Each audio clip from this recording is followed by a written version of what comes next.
semuanya, perkenalkan saya Safena Aurelia, mahasiswa dari Stikom Bandung dengan program studi broadcasting kelas C sore, ingin mengajak kalian semua ngobrol santai bareng aku yuk. Nah, di sini karena aku sudah melakukan 3 tes, yaitu ada tes 8 dasar kecerdasan dan juga tes otak kanan dan kiri, dan terakhir ada tes gaya belajar. Nah, dari 3 tes tersebut, aku sudah mendapatkan jawaban apa yang aku lakukan dari tes-tes itu, dan aku ingin menjelaskan kepada kalian apa yang sudah aku dapat dari hasil-hasilnya. Nah, mulai dari tes 8 dasar kecerdasan dulu ya. Di sini aku mendapatkan, aku sudah catat semuanya tes-tesnya menggunakan Binder ya, karena aku nggak pakai Microsoft Excel. Jadi di sini aku akan menjelaskan semuanya. Dengerin ya.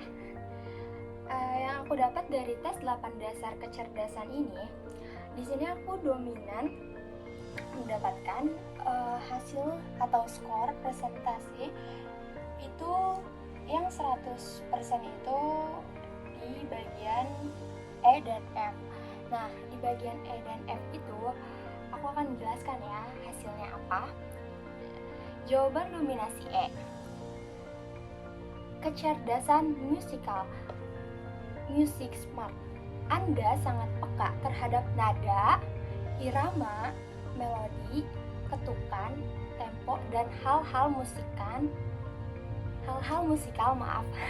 semacam itu. Anda bisa mengukur apakah sebuah suara false ataupun tidak, sehingga Anda pasti bisa bernyanyi dengan baik dan enak didengar walaupun suara Anda biasa-biasa saja. Iya, benar banget, suara aku tuh biasa-biasa aja, tapi aku tetap beda aja untuk bernyanyi gitu. Bila serius menekuni kecerdasan Anda, jadilah musisi ataupun komposer lagu. Beberapa pekerjaan kreatif masa kini, semisalkan iklan video dan movie editing pun menuntut kecerdasan musikal yang tinggi. Nah, itu dia yang aku dapat dari hasil persentase di jawaban yang E ya guys. Nah, sekarang jawaban yang F, karena aku mendapatkan hasil 100 itu di 2 jawaban, ada E dan F. Nah, di jawaban dominasi F itu adalah kecerdasan interpersonal. Nah, kecerdasan interpersonal itu people smart. Anda bisa memukau orang-orang di sekitar Anda ketika Anda berbicara. Wow. Pertemanan Anda begitu luas ya, karena aku orangnya bisa berteman dengan siapapun, bahkan punya potensi memimpin organisasi dengan sangat baik. Itulah beberapa ciri orang dengan kecerdasan interpersonal yang tinggi. Bung Karno, presiden pertama kita ini, jelas memiliki kecerdasan interpersonal. Beliau bisa mengaduk perasaan, suasana hati, dan memotivasi rakyat sehingga Indonesia bisa berdiri hingga sekarang. Pekerjaan yang membutuhkan teamwork tinggi dan interaksi dengan banyak orang sangat cocok dengan Anda. Apalagi orang-orang dengan kecenderungan interpersonal biasanya memang tidak betah sendirian. Ya, bener banget. Aku gak suka kesendirian, karena kalau kesendirian itu sepi, aku gak suka kesunyian. Jadi aku suka yang rame-rame. Nah, oke, itu dia yang aku dapat dari tes 8 dasar kecerdasan dari aku ya. Nah, lanjut ke tes otak kanan dan kiri. Tadi di sini aku sudah mendapatkan jawaban yang dominan itu ya A ya, guys. Nah, jawaban A itu sifat dominannya ke otak kiri. Nah, otak kiri itu profesi dominannya biasanya ilmuwan, peneliti, dan penemu. Keren ya. Dan sifat dominan otak kiri itu 1. Perfeksionis, ingin selalu terlihat sempurna. 2. Logis, 3. Bisa dipercaya ataupun selalu jujur. 4. Berprestasi. Yang kelima, selalu merasa benar, tidak mau kalah. Ya, jadi kayak kalau misalnya aku ngerasa aku salah nih, harus di cross check dulu apa kesalahan yang ada di diri aku gitu loh. Harus dibenahi dulu, harus dijelasin dulu kesalahan dari diri aku tuh apa, sampai benar-benar kalau misalnya oh ya aku salah, oke. Dan yang keenam, mencari dan suka bersaing. Tapi aku nggak mau punya saingan ya. Yang ketujuh, terbuka terhadap pendapat orang lain dan suka berdebat. Ya, aku suka berdebat karena ketika orang melakukan kesalahan, aku nggak mau orang itu tetap stuck di situ-situ aja. Jadi mereka harus bisa berubah gitu. Aku tuh harus cross check, kamu tuh salah gitu. Jadi aku suka perdebatan. Dan sifat seimbang ke arah kiri. Suka mengurus orang atau penolong, berbakat menjadi pemimpin, tenang, perhatian, tanggung jawab, hati-hati dalam penampilan. Iya benar banget guys, itu aku sadar akan itu tuh sifat-sifat dari aku gitu. Dan mari kita ke tes yang ketiga ya, yaitu tes gaya belajar.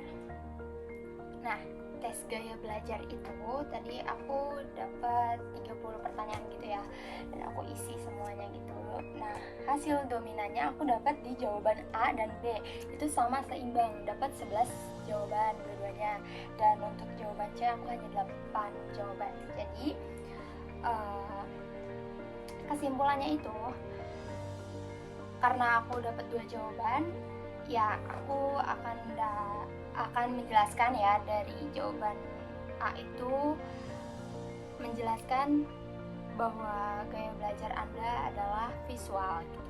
Nah, gaya belajar aku visual. Model pembelajar visual menyerap informasi terkait dengan visual, warna, gambar, peta, dan diagram. Belajar dari apa yang dilihat oleh mata. Jadi apa yang aku lihat itu aku suka. Beberapa ciri dari pembelajar visual diantaranya adalah, aku jelasin ya. 1. Mengingat apa yang dilihat daripada yang didengar. Ya, suka mencoret-coret sesuatu yang terkadang tanpa ada artinya di dalam kelas. Iya bener banget. 3. Membaca cepat dan tekun. 4. Lebih suka membaca daripada dibacakan. Ya, aku suka membaca. 5. Rapi dan teratur. 6. Mementingkan penampilan. Lagi-lagi mementingkan penampilan. Kan penampilan itu nomor 1. Jadi kalau misalnya kita dilihat oleh orang itu penampilan kita rapi ataupun enak dipandang gitu kan. Jadi itu tuh nomor 1 juga gitu loh, kayak attitude nomor 1 dan penampilan tuh selanjutnya gitu, dalam hal pakaian ataupun penampilan keseluruhan. 7. Teliti terhadap detail. 8. Pengeja yang baik. 9. Lebih memahami gambar dan bagan daripada instruksi tertulis. Nah, itu dia penjelasan tentang visual ya, gaya belajar visual. Nah, aku lanjut ke gaya belajarannya yang B ya, aku auditori. Model pembelajar auditori adalah model di mana seseorang lebih cepat menyerap informasi melalui apa yang ia dengarkan.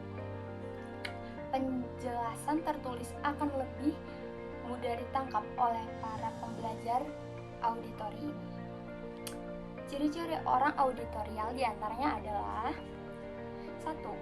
Lebih cepat menyerap dengan mendengarkan. Ya, aku suka mendengarkan juga, suka menjadi pendengar yang baik dan ingin selalu menjadi pendengar yang baik. 2. Menggerakkan bibir mereka dan mengucapkan tulisan di buku ketika membaca. Ya benar, aku kalau membaca itu selalu menggerakkan bibir. 3. Senang membaca dengan keras dan mendengarkan. 4. Dapat mengulangi kembali dan menirukan nada, birama, dan warna suara. 5. Bagus dalam berbicara dan bercerita. 6. Berbicara dengan irama yang terpola. 7. Belajar dengan mendengarkan dan mengingat apa yang didiskusikan daripada yang dilihat. 8. Suka berbicara, suka berdiskusi, dan menjelaskan sesuatu panjang lebar. 9. Lebih pandai mengeja dengan keras daripada menuliskannya. 10. Suka musik dan bernyanyi. Ya, aku suka bernyanyi walaupun suara aku jelek. Lagi-lagi dan lagi. Tidak bisa diam dalam waktu lama. Dan terakhir ada suka mengerjakan tugas kelompok. Ya, karena tugas kelompok itu kan kita kerjanya rame-rame. Dan aku nggak suka kerjain ini sendirian. Tapi nggak apa-apa, ini tugas. Karena kalau misalnya kita tidak mencoba hal baru itu nggak akan tahu kita rasanya gitu kan, kayak kita tuh harus banget mencoba hal-hal baru, mengeksplorasi segala hal apapun. Nah itu dia ya guys, jadi 3 tes yang udah aku kerjakan dan hasil-hasil jawabannya tentang diri aku. Ayo buat kalian semuanya, jangan lupa lakukan tes juga biar kalian tahu potensi apa yang ada di diri kalian gitu.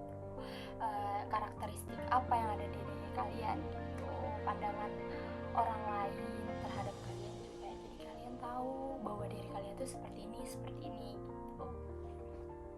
Nah segitu dulu ya guys videonya, sampai jumpa di lain waktu. Saya Safina Aurelia pamit undur diri, bye bye.